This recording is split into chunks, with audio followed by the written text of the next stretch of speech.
Hi, I'm Paul Comfort, and welcome to a very special edition of the Transit Unplugged podcast, America's #1 public transportation podcast. You know, along the way, we started producing a television show where we visit a lot of the major transit systems across the country and across the world. And we film them and film in-depth interviews with their leaders, but we're not able to include the full length of those interviews in our regular programs. Over the summer, we're going to take some of our recent favorite shows and take out the video interviews we did and show you the whole thing. So you get a real insider's look, and you can hear it as well, obviously, if you're not watching on YouTube, some great interviews with some great transit leaders. Did you know that the San Antonio transit system, VIA Metropolitan Transit, is ranked as the #1 transit system in America for customer satisfaction? That's right. Well, you would know it because when we went there and filmed and put this episode out on YouTube, it got nearly 1 million views. And today we're going to dive into 3 key interviews there. John Gary Herrera, President and CEO of VIA Metropolitan Transit, the top guy, and then Tremell Brown, the Deputy CEO, and then Rod Sanchez, who is the Senior Vice President of Planning and Development. We bring you on-site interviews with all 3 of them on this very special edition of Transit Unplugged. We're going to try this a few times over the summer. Let us know how you like it. It's great on-site video interviews for the Transit Unplugged podcast. Enjoy our dive now into San Antonio. John Gary, what a great place you've got here. And San Antonio is truly one of my favorite cities in America. Tell me some about it. You know, it's a wonderful city I call home. I was born here, raised here, and I get to have my professional career here. I have been blessed. I got family here. But San Antonio is one of the most unique cities in the country. And I'm not just saying that because I live here. We constantly hear that from people who either come to visit or people who come and visit and then return because they want to live here. It is a culture. It is an environment. It is an energy like no others in Texas, much less in the United States. We famously have said, or we have heard, that even Mark Twain has listed it as one of his most unique cities in the United States, and we have to agree with him. Yeah. What makes it unique? You know, it's the first and foremost, it's the diversity and the cross-section of cultures that come into San Antonio. I believe that San Antonio is the way the United States is going to be in the next 40 years. That divergence of not only from a demographic standpoint of the mix of races and ethnicities that we have here, but the mix of economics and the mix of the total population together is something that San Antonio is very unique in, and it's established itself in a very unique way as well. San Antonio is not one to follow the trends. San Antonio is going to follow what's right for San Antonio. And it's been something that continues to this day. That's great. I think you've got the best river walk in the country. I've been to a lot of them. Sure. And of course, the Alamo is just fantastic. I mean, you've got some real iconic sites here too. Oh, absolutely. And the Alamo remains to be the most visited cultural icon here in San Antonio, together with our missions. And the missions within itself have been around even just as long as the Alamo. And it predates much even the United States itself. The establishment of this part of Texas was indeed an important establishment for, at that time, Spain. And they did so through these missions. And these missions themselves are still, the structure is still standing. Here they are, over 250, 300 years later. That's amazing. So tell us about the transit system, VIA, and why is it called VIA? So VIA is Spanish for go. And, I think that name really encompasses what San Antonio is about, because it embraces its culturalism and embraces, the name VIA does just that. And VIA, go. And that's what we're about. We're about connecting people to their opportunity, connecting people to the growth and success that they have identified as what is important for them. That is also something that we take in the transit industry in general, but in San Antonio, that we're connecting people to what matters to them, not to what matters to VIA, but what matters to them. And doing so every day, and doing so with a promise that VIA is going to do it well. Tell me about the system itself, the modes, how many vehicles you have, where it goes, that kind of thing. Yeah. Well, we're the largest system that doesn't have rail in the United States. Okay. So we're mainly a bus system.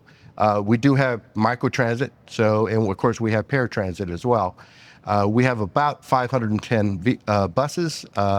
We have 6 VIA Link zones, our microtransit zones. Okay. And of course, over 130 paratransit vans that we have.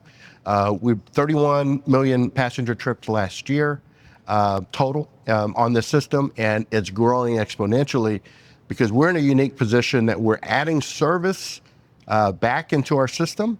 And as we're adding service into our system, we're growing ridership along with that service. We had just started receiving this past January a new 1/8 cent sales tax. So as soon as that sales tax started coming in January, we started spending it and started putting service out on the street to improve the system. Tell me about the microtransit service. How does that work? So the microtransit service is we call that VIA Link service. It operates very much like a ride share, very much like Uber and Lyft within defined zones. And just as you interact with rideshare, you're interacting with it through an app. And this app is connecting you to the most available service. In these cases, it will be Dodge Caravans that will come around and pick you up at virtual stops. And the virtual stops are typically anywhere between 150 to 300 feet from where you're standing. Okay. And then it will get you to within 300 feet or 150 feet of your destination as well. And it's within that zone. If you want to travel outside that zone, that vehicle will then take you to a transfer location. And in that transfer location will put you onto the fixed route bus service to get you cross town. We have seen in the past year, 33% ridership gains on those microtransit systems that we have. We put nearly 1 million passengers through microtransit last year. Wow, that's amazing. And it took us 4 years to reach the first million. We reached the second million in 1 year. So we're going to see that exponential growth continuing alongside the growth that we have on our fixed route service as well. So if I'm a visitor to your town, like so many people come here, I can ride that too? I don't have to be a resident? We have established in the downtown zone, which covers the Alamo, and our wonderful Riverwalk and the Pearl District as well, a microtransit zone, our downtown link zone. So that downtown link zone is available for anybody to log on. All they need to do is do an app. We also have a phone number if they want to do it from a telephone call as well. But through the app is a real easy way, and they can do that. And while it's a rideshare experience, it's at a VIA price, as we call it. So it's at $1.30 one way. Wow. Because we charge the same amount for fare on our microtransit as we do on our fixed route. So we're in a county called Bexar County, Bexar. Usually Northerners will call it Bexar County, but Bexar County. And that within itself is about 2 million, 2.1 million. Within San Antonio proper, it's about 1,300,000, 1,400,000. We just learned this week that we have overtaken Philadelphia, I'm almost sure, as the 6th largest city in the United States. Really? Because again, the ability for San Antonio to keep growing and adding population, because we don't have necessarily limits to that, but that's the population. And the size and scope of San Antonio is very unique. While there's metroplexes and metropolitan areas that are larger, but with the city itself, we're the 6th largest city in the United States. That's amazing. Like we said, the secret's out now of San Antonio. And we grew, we have grown in the last 4 years the fastest of any metropolitan area in the United States. It's amazing. Yeah. And how long have you been in this position? So I've been in the CEO position 1 year and 2 months, but I've been with VIA 8 years. Okay. Yeah. And are you the first Hispanic to get this position? I am very proud to carry that distinction.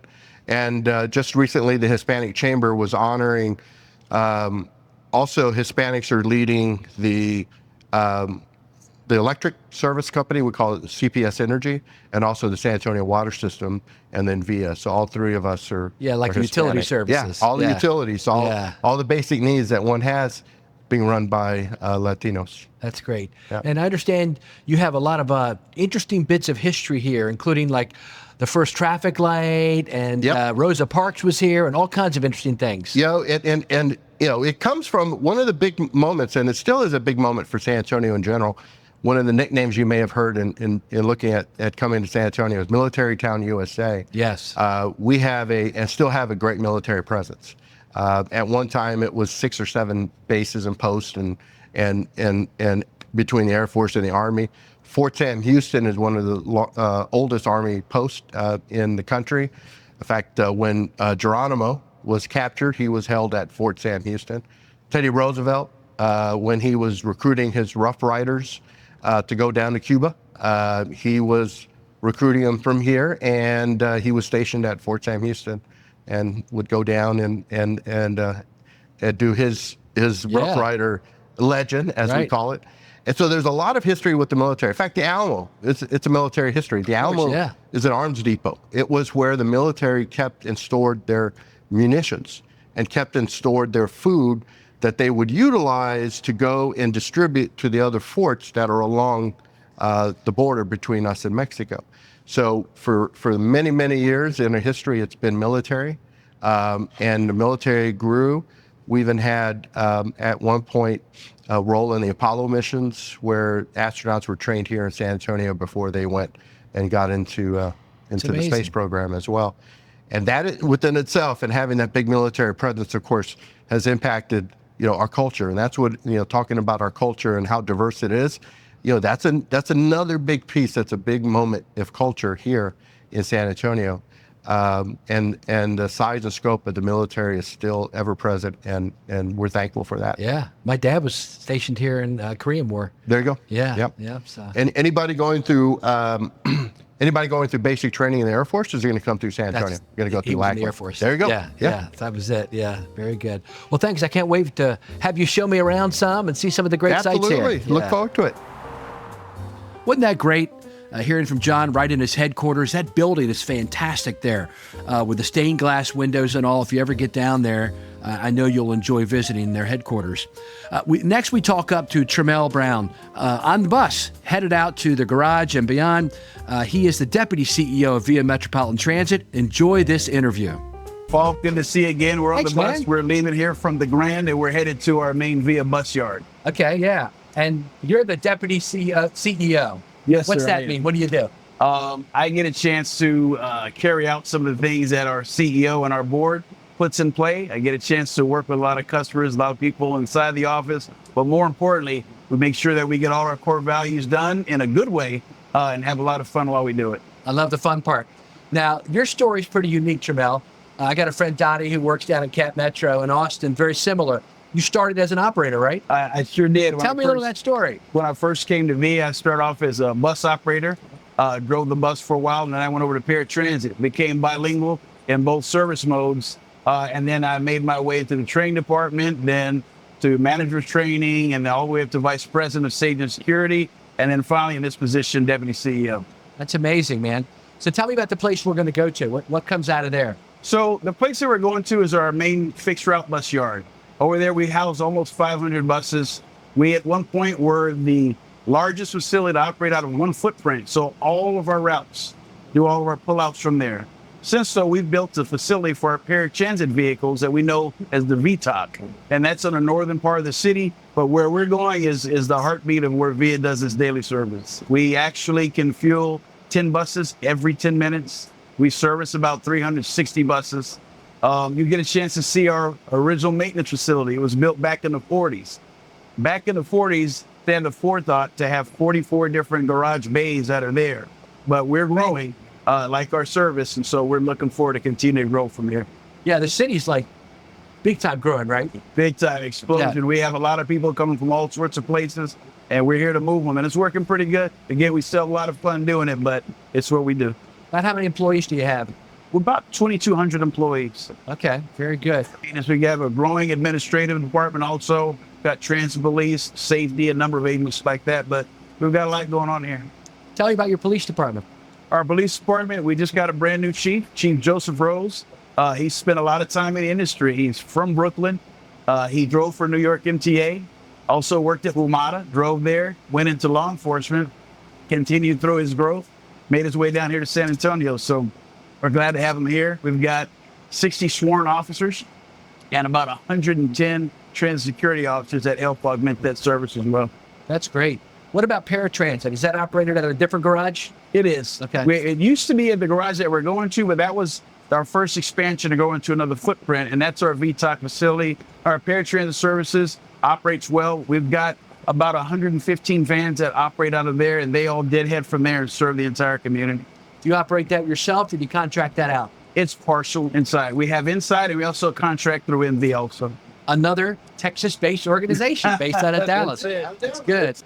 What you'll see when we get there is one of our old buses. It's a Dreamliner bus. Oh, yeah, it's a very old bus. Tell me about that. And without dating myself, when I actually first started driving here, we used to have to drive those on school runs. And so when the RTS buses came out from the industry, it started becoming made. Then we started to drive those. So I literally actually drove this bus when it first started when I was a part-time bus operator. Thanks for listening to the Transit Unplugged podcast. We are so glad you're here. If you're enjoying this show, we know you'll love our other transit industry programs. On Transit Unplugged TV, Paul Comfort explores the food, culture, and transit systems around the globe. You get to see everything. You'll love this show. And every week, we also offer up the Transit Unplugged News Minute, where you can get the latest industry headlines in less than 60 seconds. You can find out more at transitunplugged.com. Now back to Paul Comfort for this edition of the award-winning Transit Unplugged podcast. Great interview with Trammell.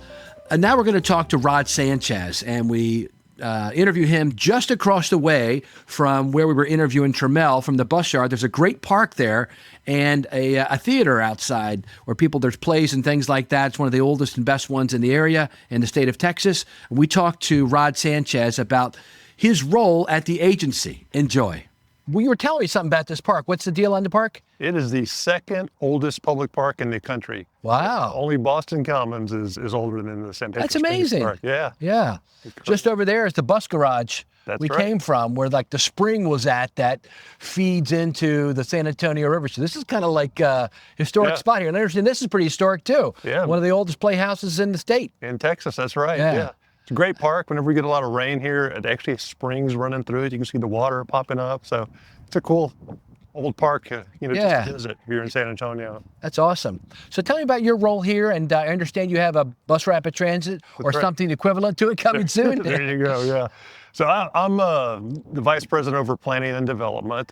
So I do all things planning for VIA, and including construction. So it's one of the reasons I came over to VIA is because we were in the process of securing our money from the federal government to build this project. And I came from the city where I did nothing but a bunch of public works projects. I worked in the Development Services Department where I was responsible for all things construction. Oh, so you're perfect to head this up. Yeah, so I saw, this. It was just, this is really a transformative project for San Antonio. We're a city where I think 50% of the people that ride VIA don't own a car. So this project can really transform us.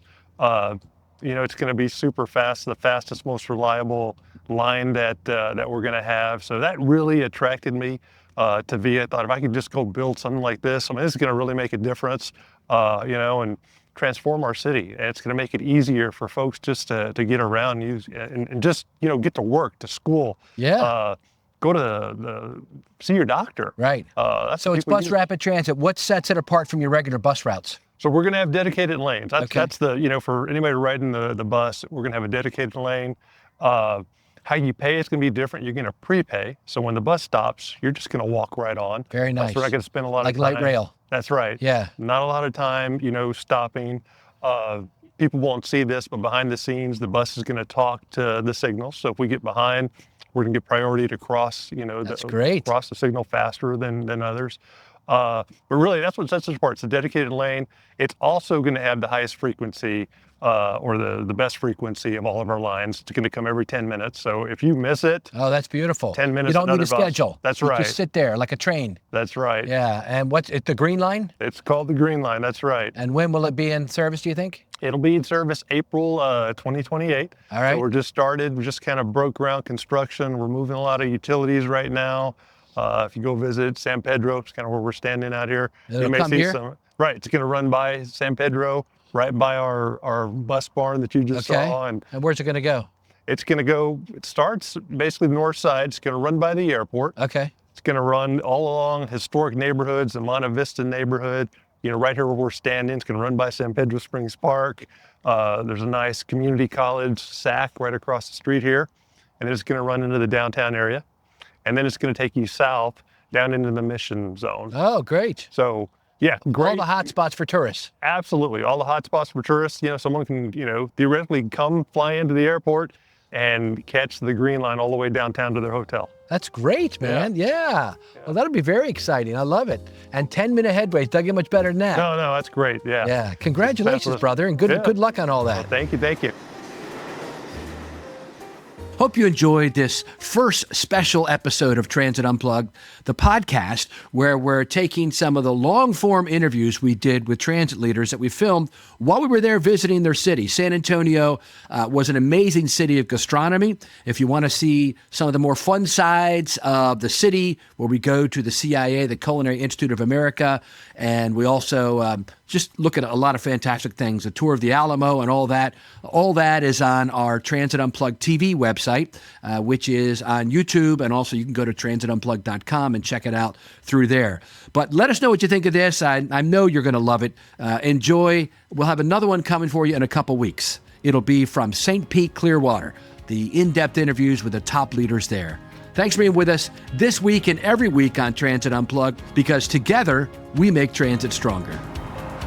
Thank you for listening to this episode of Transit Unplugged, the world's #1 transit executive podcast. I'm Julie Gates, executive producer of the podcast. Many thanks to the team that makes this show happen. Host and producer Paul Comfort, producer Chris O'Keefe, editor Patrick Emile, associate producer Cindy Raskin.